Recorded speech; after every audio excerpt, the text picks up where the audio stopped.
Hey guys, what's up? Welcome back to Lawn Lessons with Jordan. Well, recently, with the fall being here, we've gotten a lot of questions about aeration and power seeding. Today we're going to talk about the differences, which one will benefit you in what type of situation. Let's dive in and find out.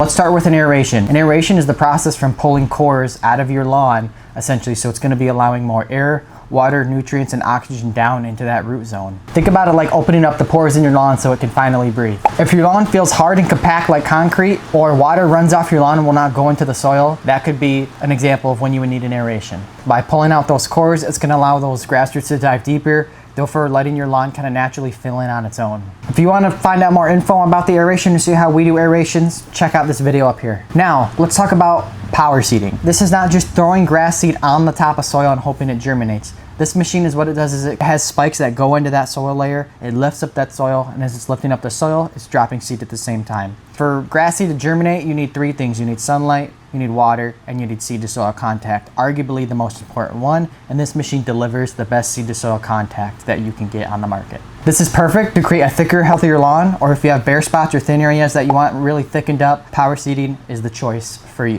When do you choose one over the other? Aeration is best if your soil is compacted, water is not penetrating that soil layer, or your lawn looks stressed out. Power seeding is best if your lawn looks thin, patchy, or you really want to introduce some new growth. And here's the secret. Doing both will actually give your lawn the best results, because by doing the aeration first, you're going to be opening up that lawn, and then by doing the power seeding second, that's going to be delivering seed to soil contact and also delivering it to those areas that you pulled the cores out of, giving you the best of both worlds. Whether your lawn needs to breathe or a boost of new grass, Lawn Doctor has you covered. Give us a call for any questions or answers, or if you'd like a quote on any of these services we can offer you this fall. Let's make your lawn thicker, greener, and healthier this season. Thank you for watching this video. If you have any questions, let us know. Please like, comment, subscribe on our page for more updates. Until next time.